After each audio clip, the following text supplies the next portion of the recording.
Art. You're all very much welcome to today's lunch seminar with Baladevan Rangaraju. Sorry about the pronunciation. You will have to correct me later on. And the topic for this seminar is school vouchers in India, which is something that Bala has worked with, and he will give a short presentation. And after his presentation, we have asked former Minister for Foreign Aid, Gunilla Carlsson, to give her comments about this type of projects and also explain what kind of policies the Swedish government has conducted in this field. And after that, there will be a lot of time for questions and answers. So, and we have a very qualified public audience here today, so I think we will have a very interesting in discussion.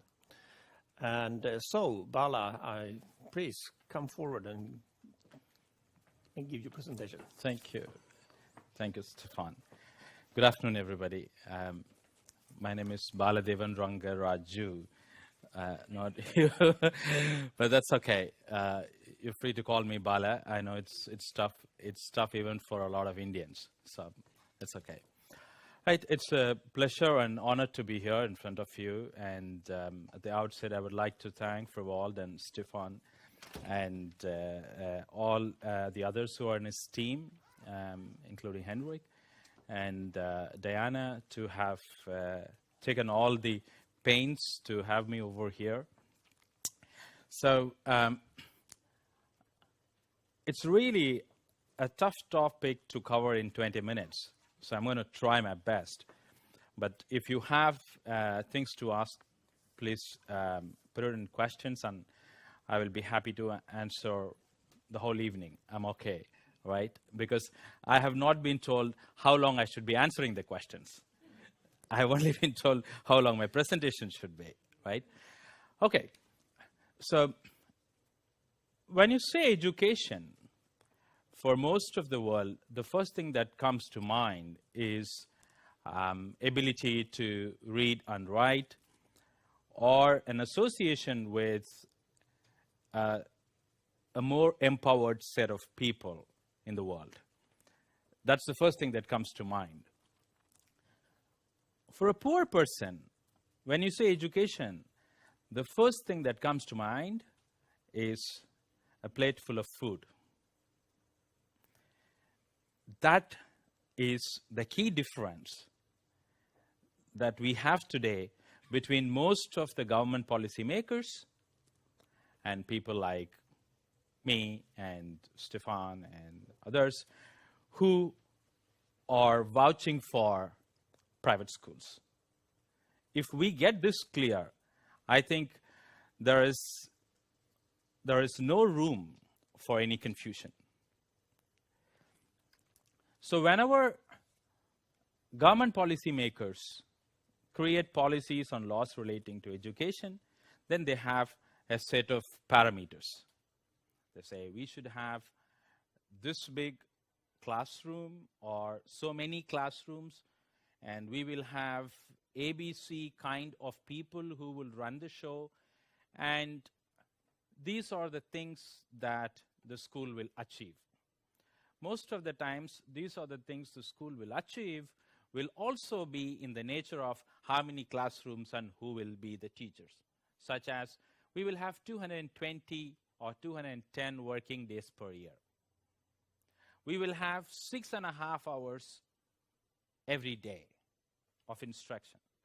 We will start the school for the children when they are 5 or 6, and there will be a lot of debate on this. We will spend a lot of taxpayers' money on several commissions to decide on what is the right number or the right size of the window, or what should be the appropriate age at which the child should go to school. But we call this the input parameters. What the government doesn't talk about, unfortunately, including in Sweden, is the outcome of the school.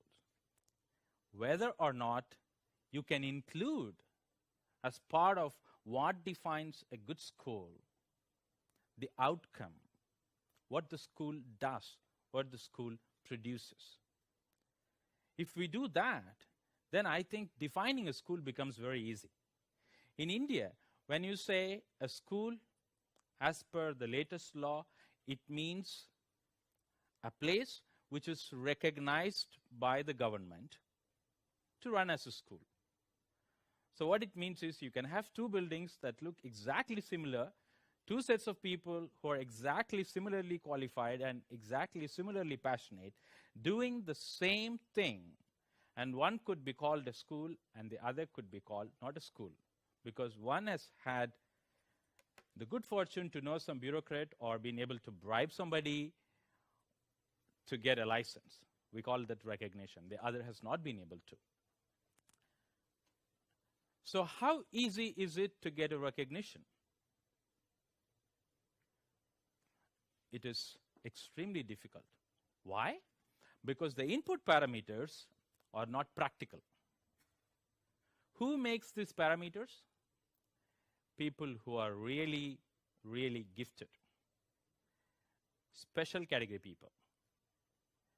Because they are the top bureaucrats. They get everything they want, and they will decide for the poor people what the poor people should have.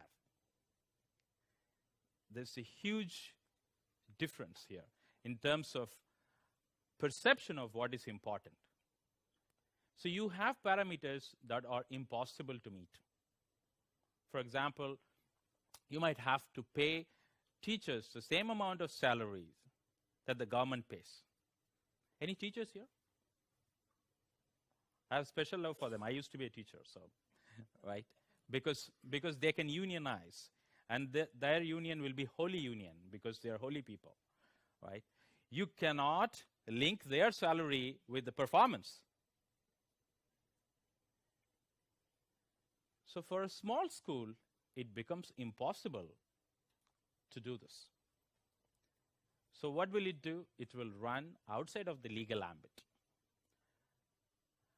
If it runs outside of the legal ambit, ideally, it should be shrinking in size because it, after all, does not have the license. But it has been growing in size. That is the story of school education in India. So what is our primary education status today? We have achieved access, but not quality. When I say access, that means for most of the children in India today, there is a school at a walkable distance. So if it's a child under 10 years of age, we think 1 kilometer is a walkable distance. If it's a child above 10 years of age, then we think 3 kilometers is a walkable distance. But in the school, when you have the access, whether there is really education happening, no, that's the problem. So we don't have quality. So what kind of quality do we have? Half the children in class 5 cannot read class 2 text. I'm not saying comprehend. They're two different things, right? They cannot read class 2 text. And this has been declining every year. It used to be 52% who are able to do it. Now it's 48% who are able to do it. But along with all of this, the number of children who are enrolled in private schools have been going up. And I'm quoting a study that calculates this in the rural areas of about 600 districts. That's almost all the districts in India. When you say rural areas, you have problems that are similar to Sweden. You don't have many schools because it doesn't make any, there is no incentive for anybody to go and have so many schools because the number of children are very less. And the people in rural areas generally are not earning a lot, so they cannot pay a lot. Yet, the private school enrollment is going up. So how is it that when there is no incentive for schools to go set shop there, and when there is no economic power, purchasing power with the people in rural areas to pay a lot, that the schools are increasing in number? We have a phenomenon called the budget private schools or the affordable private schools. These are small schools. There is no incentive for a big school to go and set up shop, but there is always a good incentive for a small school to set up a shop. Three, four rooms, 5 teachers, you have 100 children. 100 children is very, very less in India, okay? So they charge about anywhere between $1 to $8, right, per month. That's US dollars. They are not great on infrastructure. They might not have a playground. They might not have laboratories. But that's also absent in public schools. Most of the public schools don't have. In Delhi, it is possible to have, to find a public school which does not have toilets. In fact, my current paper is comparing an unlicensed school with 2 public schools in a large slum in Delhi, which has about 40 to 50,000 people. And that's government school, the 2 government schools. One is for boys, the other is for girls. 675 girls in 5 classrooms with 2 toilets, which has not seen water since 1984. Okay. So the next thing that attracts people to these low-cost private schools is the fact that they all have English medium, mostly. I have to tell you, they don't teach Queen's English. There will be a lot of mistakes. But then, that's enough English for the children to say, let's go and get a job as a retail salesman somewhere, right? That's what's important for them. More importantly, the teachers are present. The teachers don't have fancy training, but they're present. On the other hand, in public schools in India, 1/3 of the teachers don't show up. Of those who show up, 1/3 do not engage in teaching. So it basically means nobody out there, right? And then at least the basic amenities are present. By basic amenities, I'm talking about drink water and let the water go out, if need be. So if this is the situation, then what is the solution? Because obviously, we cannot wait for this phenomenon on its own to survive despite the government regulation and then say one day we will have all our children educated. We have to do something to speed up the process. People know what they want. There is another set of people who would like to give what these people want at a price that the clients are ready to pay and a quality that the clients are happy with. So how do we speed it up? So that is where vouchers come in, because we obviously recognize that there are poor people who cannot afford education. They don't have the money to buy even the $2 education. We need to then have the state come in and give a helping hand.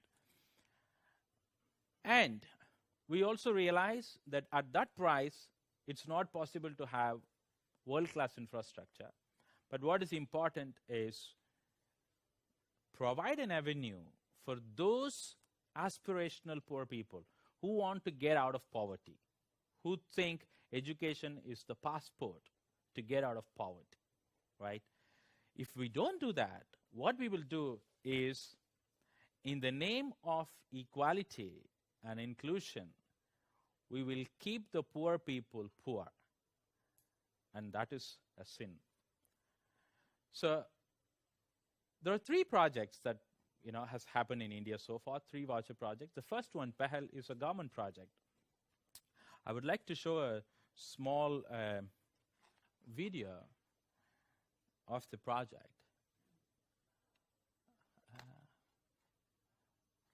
Where is it, Thomas? Okay. Okay. Dehradun में पहल कार्यक्रम जून 2007 में इसकी सर्वे हुई और अगस्त 2007 से यह कार्यक्रम चल रहा है. That's a government official in charge of the project. जब हमने बात की तो लगभग 12 स्कूलों में हम गए. It's for 2-3 minutes, so don't worry about the audio. 4-5 Just see the video. हमारे साथ काम करने के लिए तैयार है. बाकी लोगों ने कहा कि कूड़ा बीने वाले बच्चे, भिखारी बच्चों के साथ हमारे यहाँ और बच्चे समायोजित नहीं हो पाएंगे.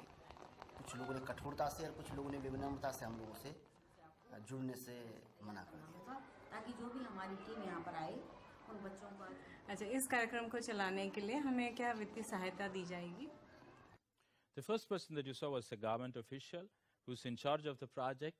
This is a private school. You saw the building. This school charges about 30 euros per annum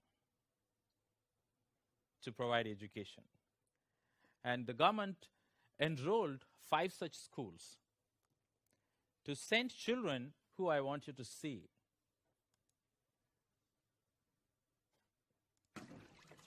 Arjun जल्दी चलो, देर हो रही है ना, जल्दी जूते पहन लो।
I've been here since yesterday, and I have been talking about this phenomenon to some people,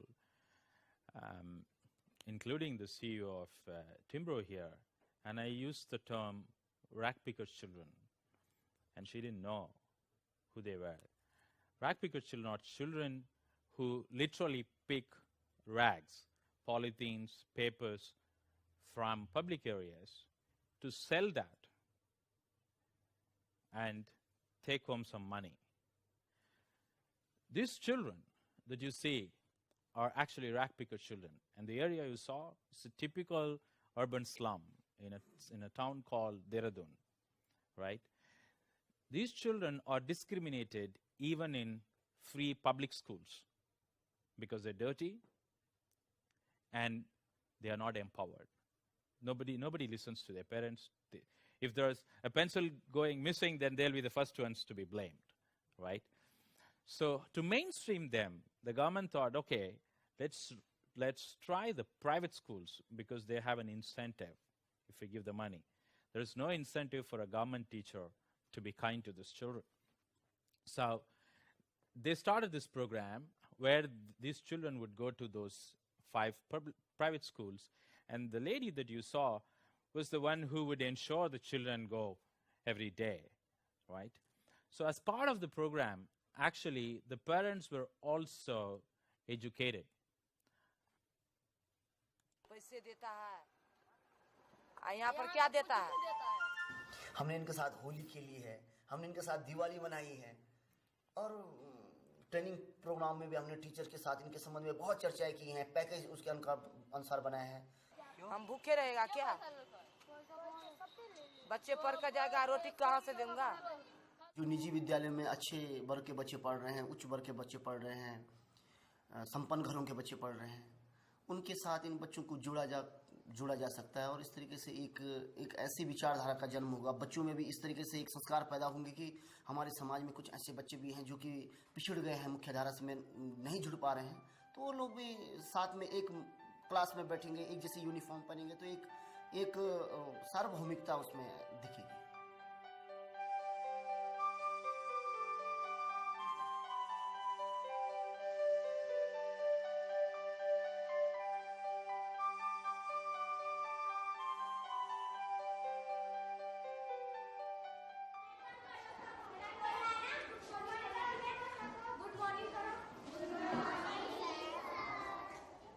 बैठिए आप लोग।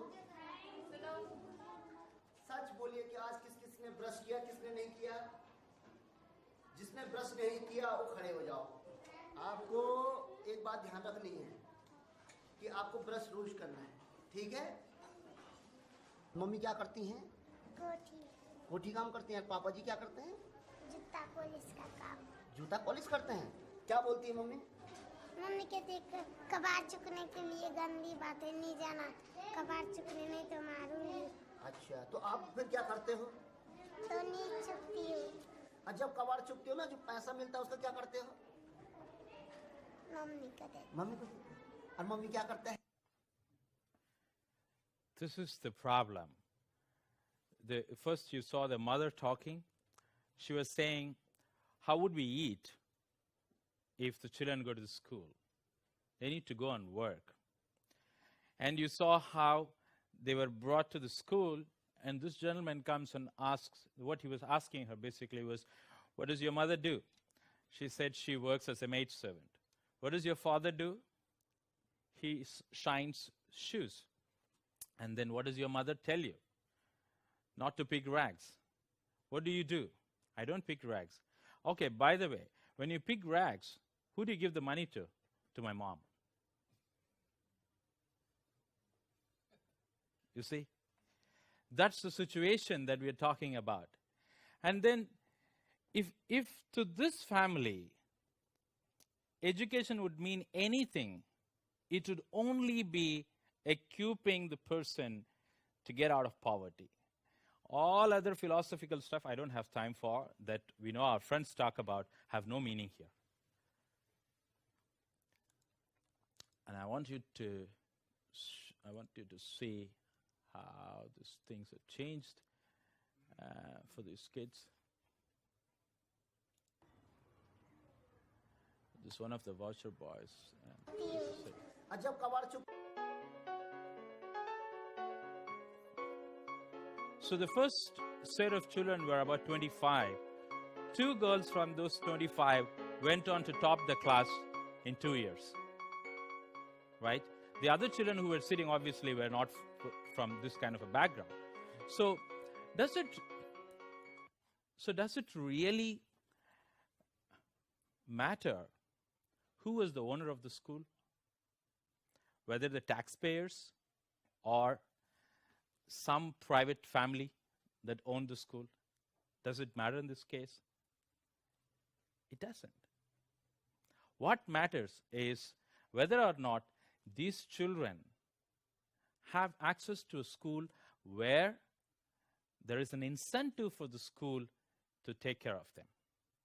And that is what low-cost private schools provide. So this project of the government was so successful that they took it to other districts, until we got some people who said, hey, vouchers, such a vulgar word. How could we do that? We commodified education,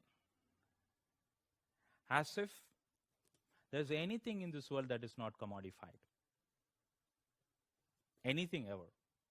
I don't think there's anything that's not commodified. And how does it matter to that child if you asked her, okay, I'm going to give you a school where they will ensure that you learn, and I'm going to give you another school where they're very conscious that they don't make any money out of this. Where do you think she wants to go to? That is very important. But the government, because of political pressures, first changed the name from voucher program to PEHL, which is first step. That's what the name is now. Then they called it scholarship. And then we have the new law after this, a federal law. This was a state project, federal law that says 25% of all private schools, 25% seats should be reserved for children of lower income groups. And the government would compensate for it.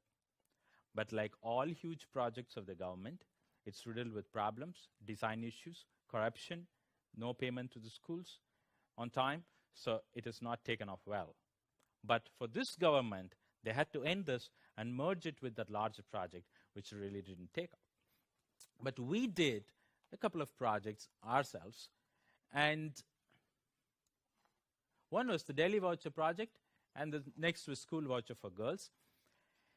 I would quickly just mention one important point about School Voucher for Girls, and I think that's got some relevance to Sweden too, because I was talking to the CEO of Timbro, and I was also reading her paper, and I thought there's huge relevance. And that is the problem with private schools, according to some people. Okay. You don't like my choice of the slide. Okay. So the problem is that the private schools exploit poor people. They do not know which ones to go to, which ones are good. And the solution they suggest is shut down these schools, make it all public. So I say, if you think the problem is poor people do not know how to choose, then solve that problem. So one way of doing it is providing information. There's an information asymmetry. You think educated people, well-to-do people know some things that the poor people do not know, then fill that information gap. And you would see how these people do well. That's what we did in School Voucher for Girls. We gave vouchers to 400 girl children so that they could go to private schools of their choice. We enrolled about 55 schools. And these were children from really poor background, parents mostly illiterate. But what we did was come up with a booklet called the Parents' Handbook, and we put for all of those 55 schools what was on offer. The infrastructure, quality, whatever. And what did we see? These people who do not know how to read and write take this to their employers, friends, relatives, and get them color-coded. Come back and say, I want to try in all the yellow schools. And I don't want anything to do with the red schools. It's too far, and I have a daughter. I don't want her to walk, for example. Right? And then about 30 of them got together and went and bargained with the best school in the area for more benefits, because there were 30 in number now together. We are talking about illiterate people who are intimidated by the word private. They've never been to school, but the moment you empower them with a voucher and information, they know how to get the best deal for themselves. And I think if any government wants to do wants to achieve universal quality education for the children, they should empower the people with purchase power and information. The rest, the people will do. Thank you.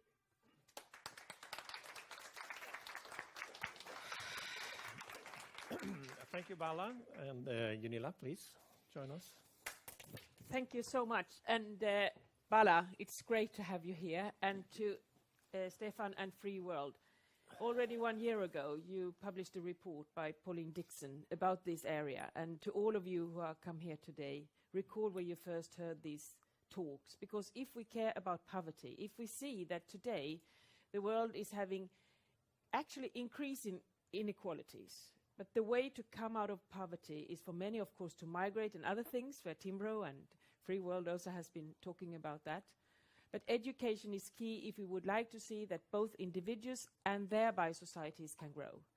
And that's why this event is so interesting, because now we are in the midst of assessing the current MDGs, and we can see that now more and more kids in the world are enrolled to schools. But Africa and Asia are increasingly seeing that the quality of that education over decades has been too poor. So people are still caught or trapped in poverty. And here is some kind of solution. And why I wanted to come to make an intervention today and to thank you for this is that this is happening now anyhow. The poorest people of the world really wants to do something for and by themselves. And they are used already to pay the most for the worst services. So when things like this happens on the market, there is a huge potential, not only for the individuals, but also for markets to solve a problem. And markets can be very good on this, but because they can also be context specific. That's also something we have learned. The big scale projects that works perhaps in parts of Sweden doesn't work perhaps in India. And that's why I tried so much to move out from what we in our aid have called utbetalningsmålet. I don't know the English, but we had a goal here that we were supposed to give out a lot of money. That was the only thing that was measured.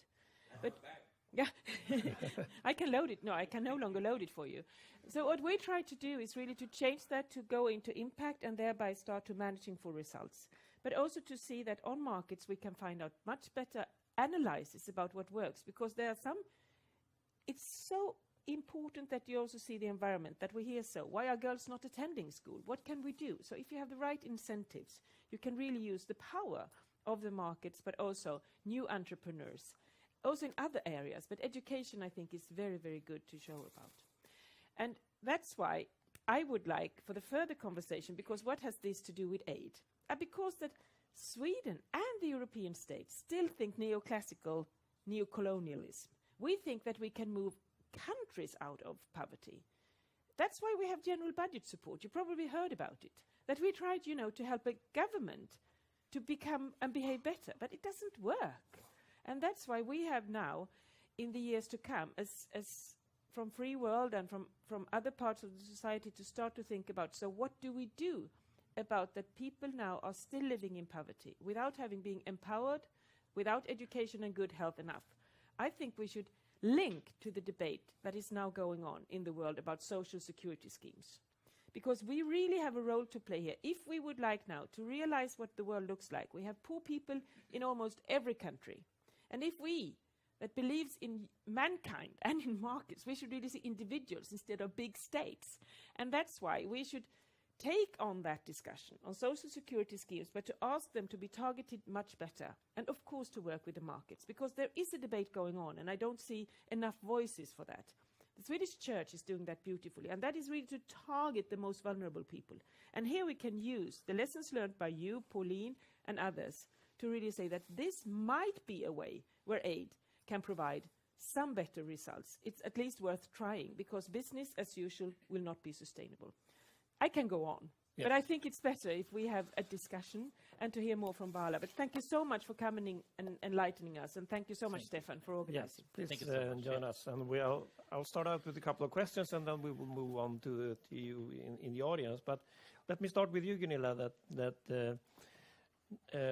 My colleague here, Diana, told me that the amount of money that the Swedish government through aid money that we spend on education is not so much, actually. It's like less than 700 million Swedish kronor. Yes, because I felt, and to be it's about technology now, but when I was Minister for Development Cooperation, I thought that Sweden should try to realize where do we have comparative advantages, and where can I find friends and partners that could help me to work. And literally, I'm saying me, because I felt rather alone. Who can help me to start to understand the power of innovation, where we can have more understanding and also to build partnerships around some issues. And it was actually easier from a Swedish perspective to choose health, because there we could work with Gates Foundation, there we could work on Gavi and others, that we can have this kind of thinking inserted into Swedish bilateral aid. That doesn't mean that we have given up, but unfortunately, you can't be good in everything. And that's why we said we continue, but I think to go on health was the easiest way to crack some nuts. You see what I mean? Because if just sending more money into UNICEF wouldn't make any sense at all. I'm sorry to say.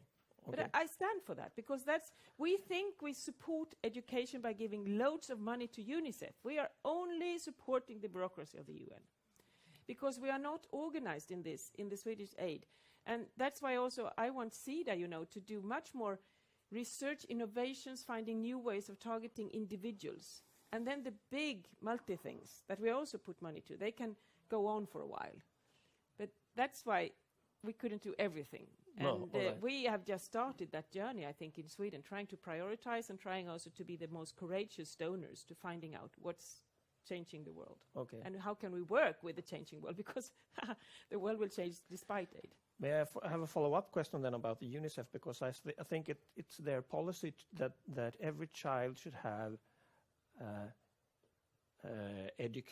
basic education for free. Isn't Yes, that because there is a huge debate about universal access, and that means that they think that states, I'm generalizing now, because there's a lot of smart people in UNICEF. But recall that we have been doing aid for 50 years, but the last 10 years, we have known that the education systems in many states are flawed, doesn't work, teachers don't show up, the toilets are dirty, and so on and so forth. And they have continued to pay out money, you see. So UNICEF also is responsible for not responding in good times to new innovations.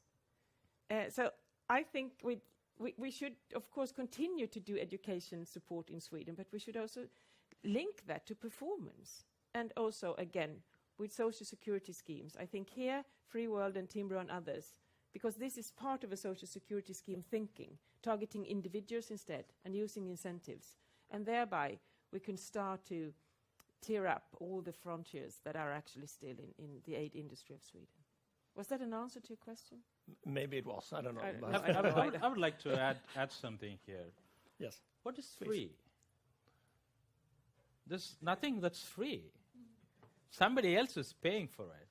So what you're basically saying when you're saying free education is we will take from some and give it to others. That's all. So that the word free itself sends a very wrong connotation. Somehow, meaning when you say free, it is less burdensome. But it is hugely burdensome. Exactly. Especially because when you take from one to give to another, there is a cost for the transfer. As Gunilla put it, the bureaucracy. So you have to have a system that transfers this money, and that system is generally very leaky. So it's much easier if we actually put a cost to it and say, well, this education will be funded by the taxpayer. Then people know, okay, I'm paying so much for this. And because of that word free, it's mainly very good for politicians, but for people, because you... I didn't want to mention that standing next to you. But the problem is that it's also about lack of accountability, because no one is scrutinizing the thing, and it sounds good.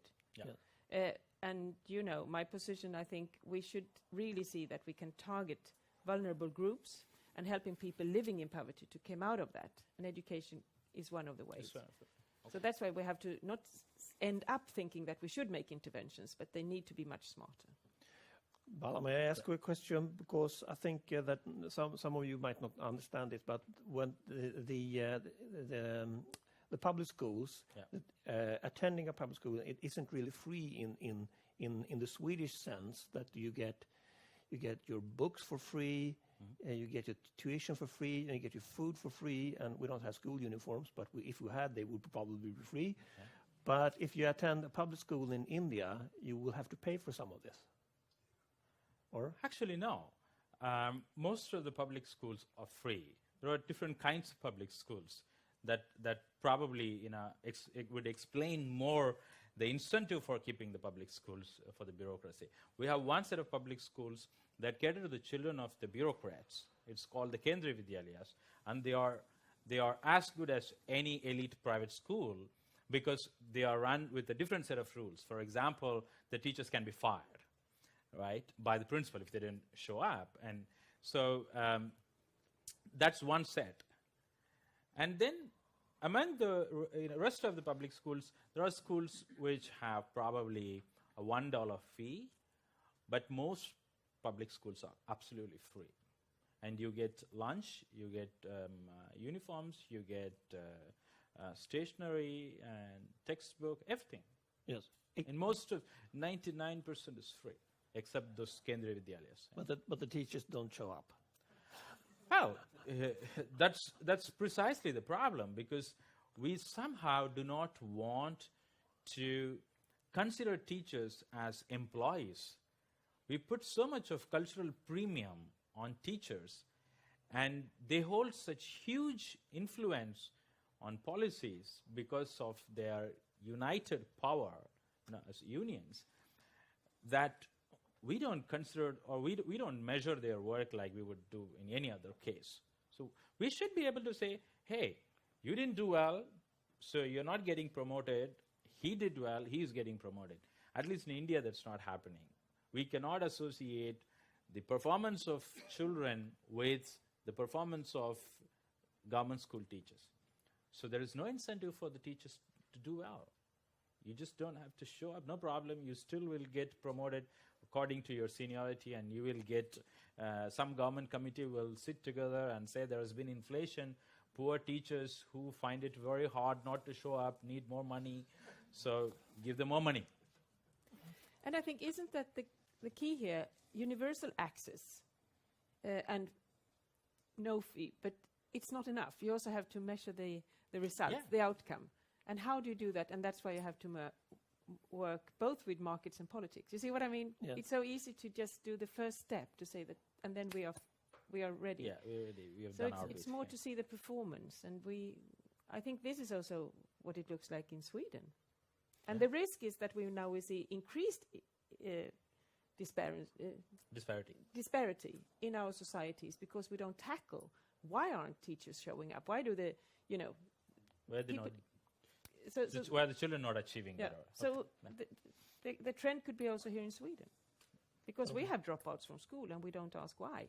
Yes. Do we put enough resources? Do we measure the outcome? All right. And that's then- sometimes linked to poverty, but Yeah. everything is relative here. Yeah. But we should talk about India. I have a final question, and that's for you, to you, Gunilla. Now, assuming that you're a politician here and discover that, well, this is something I would like to see Sweden do. This is something I want my tax money go to. If now you're not the Minister of Foreign Aid anymore, but since you were Minister of Foreign Aid, you know how the system works. So, if we would like to introduce this into the Swedish thinking, how should we do?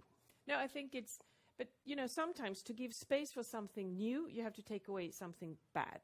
Oh, no, not bad, but old. Old, yeah. And I thought that general budget support was bad because you had the wrong image. But it was, so I really tried here to give space for this kind of new thinking. And that's why I mentioned to you the whole debate on social security schemes. I think there one should go. One should also see now, for example, Sweden is not engaged in India, but we are with multilateral aid. So what is our response? How can we see because a lot of these initiatives are driven by so-called, not poor, but entrepreneurs that really see a market here. Yeah. And I think SIDA is actually one of those aid organizations now that are trying to turn these things around. So we should constantly knock on that door. But when I was a minister, it was really hard as it was not really up and running. And it was considered that aid is classically working with different modalities. And it's really hard to go into country-specific, in-regions situations. And that's why I think if we still start to say that we should target individuals in the aid system, then they will work it out. Because in some parts it's bad education, other parts it's bad health, or low water quality, or whatever. It's so context-specific. And we can't know about that sitting here in Sweden. And that's why I think we should try to change everything around when it comes to aid and move out of these big institutions. All right. Hopefully before the end of ending world poverty. Because we only have, most of the countries now have come out of poverty thanks to markets. But where aid should be much more seeing the individuals and realizing the context specifics. And there we really have a role to play. And perhaps we should have other seminar about the implementation of this thinking instead. Yes, because it's a absolutely. tricky question and it will not come by accident. Yes. And now some questions from the audience, and we have Anders Hultén. Wait for the... And state your name. I'm a school operator, actually, and you and I visited a few of your voucher schools outside Delhi a few years ago. Yeah. And you spoke now about recognition and made a clear statement that there are schools and there are no other buildings where education is going on that are not recognized as schools. Yeah.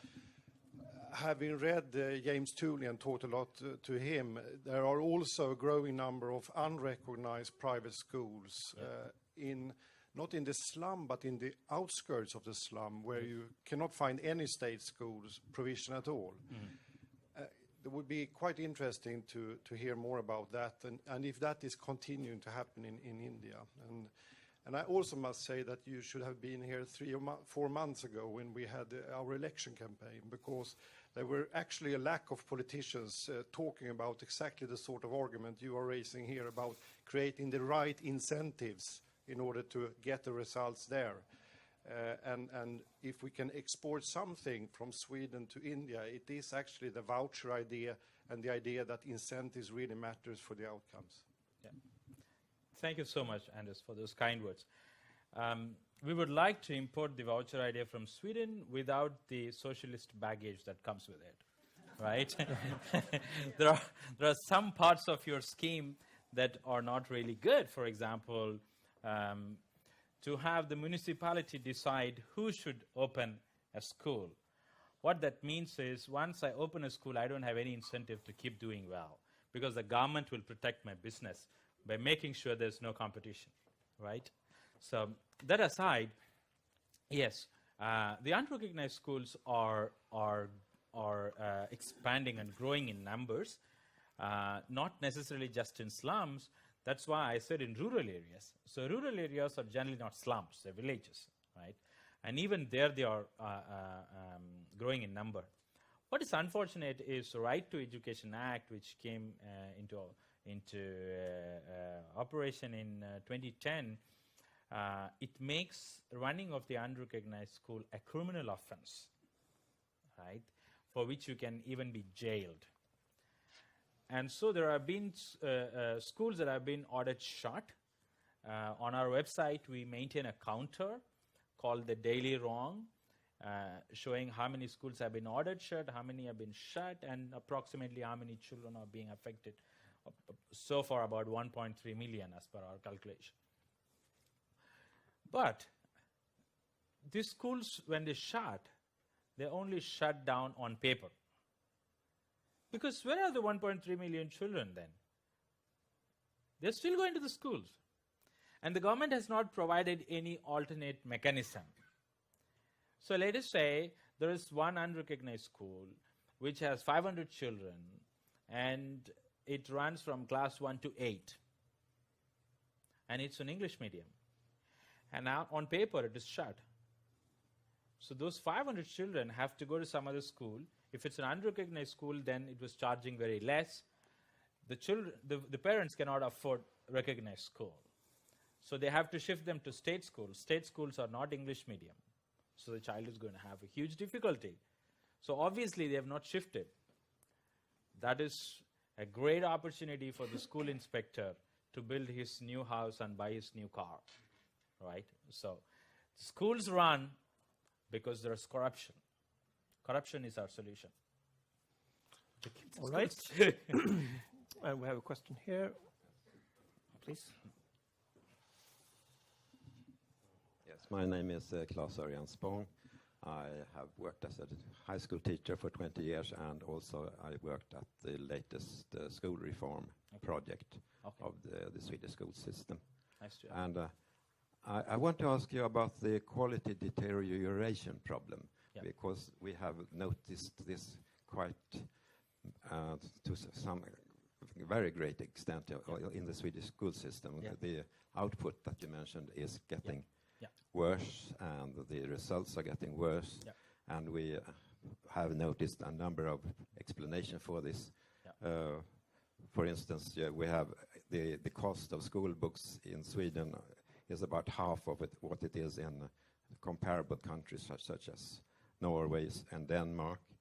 The classrooms are not equipped like this room is with a projector, but in other ways, and most of them are quite obsolete. We have one of the lowest salaries of teacher salaries in Western Europe, and this does not encourage teachers, especially good teachers, to stay on the job. And we also have one of the lowest teacher education costs of Western Europe. Not to mention other problems, but This is due to cost cutting from the school voucher incomes. I mean, the budget is this. You get all schools, without exception, get incomes from school vouchers. Yeah. They cost cut in ways that are not good for the pupils, definitely not. And there's no really effective control of the output of the schools, what kind of quality of education they give the children. How have you dealt with this problem in India? This is what I want to know. Okay. We haven't dealt with the problem yet. That's why we have poor quality. The reason for that is, I think most of what you said is what the governments also believe, that if you put more money, then you'll have better quality. If you put more money in teacher education, then we'll have better teachers. If you pay the teachers more, then we'll have better teachers. If you have better classrooms, then there'll be better output. I would tend to disagree with that, because while all of these are definitely contributing factors, there has not been a single study that shows a causal relationship. Unfortunate for Sweden is, after showing the world what the direction should be, now most of the debate is around maybe the PISA rankings are going down because of the vouchers. That is very, for lack of any other word, funny. Because, so you had a system before the 1990s where the quality was poor. You introduce a treatment, and then you start becoming healthy. So that's clear sign that the treatment is working. Now your, again, health is deteriorating. You're saying the treatment is not working. Hey, the treatment was working, was already proven. We need to look at other tests, what's happening. So I think for all governments, for all of us, what is important is not to simply push the cost to already established parameters and say, hey, my job is done. So, you know, I have said less money, therefore it's okay. That. And two is, what is good quality? Who decides that? I would imagine a lot of people here who are old enough to have grown-up children would say, I give a lot of lessons to my child. Did they have projectors in their houses? I don't think so. We don't have projectors in our houses. But they are able to give great lessons to the children. So it's quite possible that we have to come up with incentives for the people. You as a dad had a great incentive to ensure your child learned some lessons. So we need to find that. And two, we need to find a better way of understanding what is quality. So one of the debates in Sweden I see is grade inflation. But if you're going to ask me to do something and ask me to rate myself, and then you expect me to be honest, I'm sorry, I'm not going to the crucifix. No. So how can we solve that? One example I could say is, you know, today if you have a child and you think this child is not well, you take him to a pathologist and say, hey, my child is a boy and he's 12 years old. I think he's not well. He runs a test and tells you, your child is okay. Don't worry. Is it possible to do that for education? Can you just take and say, please run a test. I'm not going to tell you which school he is from. This is the grade he is in. Can you tell me whether or not he knows 50% of what he should know? We don't have that. I think we need to find ways to better understand what is quality. We should not let few experts, however intelligent and noble they are, to decide what is right and what is good quality for everybody else. And we should have to reduce the subjective element in grading and increase opportunities for objective grading to diagnose and say this is where the quality is. If you do that and ensure there is competition, look at technology, how it is working. Today, if I have to call up anybody in the world, I don't think twice. I can tell you, you will think twice. Because in India, we have one of the cheapest telephony in the world. All my friends, I call up from my phone. and then I still end up paying probably $100 per month. It was not the case when the state had monopoly or when it decided who would come in. A man who does not have food, a homeless man today in the Delhi streets, has a mobile phone. There's a lesson for all of us to learn from there. Okay, then we have questions, Aron and then Jan. Thank you very much. Very interesting. My name is Aron Koreva. I work for the Moderate Party. Okay. My mother is a teacher, so I guess that's why I'm interested in this.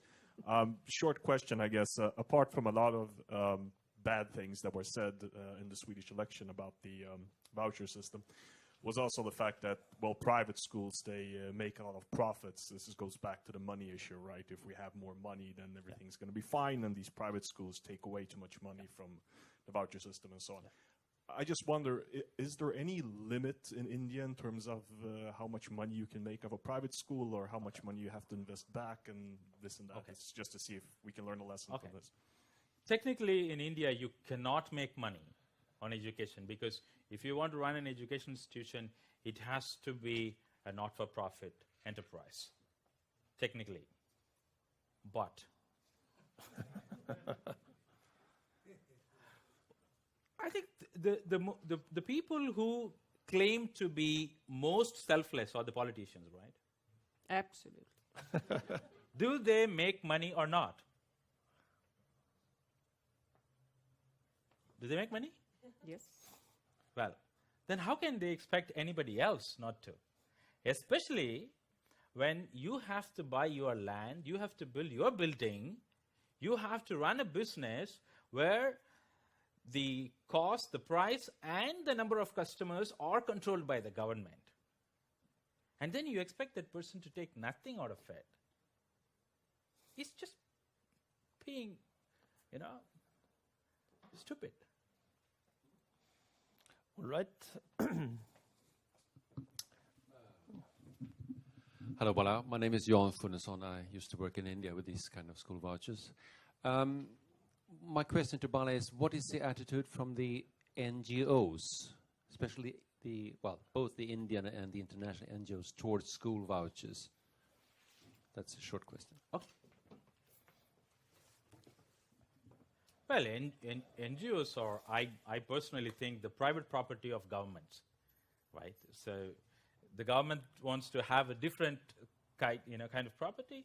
So we have a word in Hindi called binami, which basically means I'm a politician, I want to have property, but I can't buy on my name.